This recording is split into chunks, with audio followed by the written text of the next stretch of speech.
parce que la Côte d'Ivoire a un peu tâtonné. Mais je le dis toujours, ce n'est pas la meilleure équipe qui gagne la Coupe d'Afrique. C'est l'équipe qui gagne la Coupe d'Afrique qui est la meilleure. Donc demain, si la Côte d'Ivoire gagne la Coupe, c'est ça qu'on va retenir toute la vie. On ne dira pas non, le Nigeria avait bien joué le tournoi et tout, non. Nous, on a joué en 92. Le Ghana était la meilleure équipe. Mais on les a battus en finale.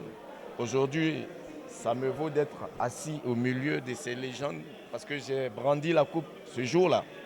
C'est ça qu'on retient. C'est la victoire qu'on retient dans ces compétitions. On a passé le cap de la gestion du stade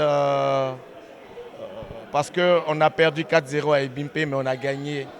On a passé des tours à Ebimpe. Donc c'était un bon présage. C'est bien pour le moral des jeunes. C'est bien pour la Côte d'Ivoire.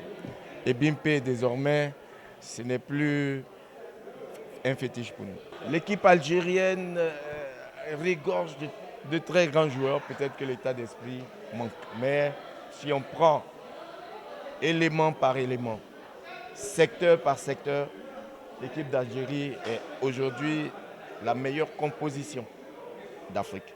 Mais il y a l'état d'esprit, parce que c'est l'état d'esprit, vous ne la sentez pas, vous ne le sentez pas, mais ça fait gagner l'état d'esprit. C'est quand les joueurs décident de se battre entre eux, de se battre d'abord pour le drapeau de leur pays et d'être solidaires entre eux, ça crée des choses que vous ne pouvez pas comprendre. Et là, vous voyez la Côte d'Ivoire, il n'y a pas de grosses stars, mais ça passe les tours parce qu'ils y ont mis l'état d'esprit. C'est très important et c'est ce qui manque peut-être à l'Algérie. Peut-être qu'il y a beaucoup de discussions entre joueurs, beaucoup d'ego. Sinon, c'est une des meilleures équipes. Ce n'est pas le Maroc. Quand on lit entre les lignes, ce n'est pas le Maroc qui doit nous représenter en demi-finale du mondial. C'est l'Algérie d'abord.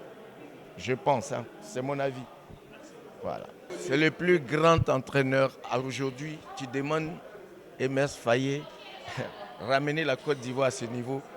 Quand la Côte d'Ivoire était en train de plonger, c'est le plus grand entraîneur du monde. Il ne faut pas chercher midi à 14 heures. C'est le meilleur entraîneur du monde. D'après mon jeune frère Arafat, paix à son âme, du monde mondial. Parce qu'à chaque changement qu'il fait, ça apporte quelque chose. C'est ce qu'on attend d'un entraîneur. Qu'est-ce que tu attends d'autre? Tous les changements qu'il a faits ont porté fruit. Donc il a la vision. On le félicite, mais on félicite après lui, derrière lui, son équipe, avec son adjoint, avec ses adjoints, Alain Guaméné, Guy Demel et tout, je leur tire mon chapeau. Il y a eu un peu de suffisance. Quand ils ont passé le premier tour, ils ont tellement fait un très beau premier tour qu'ils ont pensé que rien ne pouvait leur arriver. Là, ils ont payé. Ils ont payé parce que ce n'est pas cette équipe de Côte d'Ivoire là qui devait faire peur à l'équipe du Sénégal. Elle est vainqueur de la Coupe, détentrice de la Coupe. Elle devait arriver au moins en demi-finale. Donc je pense que ce n'est pas leur talent qui a fait défaut, mais c'est la concentration. Mais il a déjà pesé. Il a pesé, il n'est pas à 100% parce qu'il était malade, il était convalescent. Ce n'est pas facile de rester en tant qu'athlète, de rester 1 mois, 2 mois sans jouer et puis regagner tout de suite sa condition physique. Sébastien Haller est resté 1 mois pratiquement sans activité. Et il revient petit à petit, mais quand on le met, il apporte ce qu'il doit apporter. Ce qu'il doit apporter, ce n'est pas forcément marquer des buts. Il a maintenu des défenseurs. 2 défenseurs, des fois, il est fixe. Et puis, il a été donc le pivot sur qui les autres s'appuient. Depuis qu'il est rentré dans l'équipe, il y a des occasions de but. Vous ne comprenez pas, mais son rôle est très, très, très important. Et il est très expérimenté parce que s'il était en pleine forme, il nous met 3 buts là, en demi-finale. Tous les joueurs qui sont dedans. Alors, il y a bien Cyril Michael, il y a notre cher capitaine, hein, Kessié. Kessié, tout le monde l'a décrié. J'ai été un de ceux qui l'ont soutenu. Parce que tu enlèves Kessié dans une équipe, un joueur qui a été élu meilleur footballeur africain en Italie, qui a joué à Barcelone. Qui tu veux mettre à sa place? Prions qu'il soit en forme, c'est tout.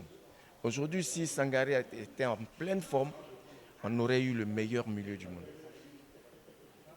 Parce que Kessié, Sangaré dans sa pleine forme, plus Fofana Seko, je pense il aurait fallu, bon, je ne suis pas entraîneur, mais moi j'allais mettre Michael, Kessié, Fofana et Seko, non Fofana, Sangaré pour stabiliser notre milieu de terrain et puis mettre Fofana, Seko Fofana qui revient de temps en temps mais qui soutient aussi l'attaque.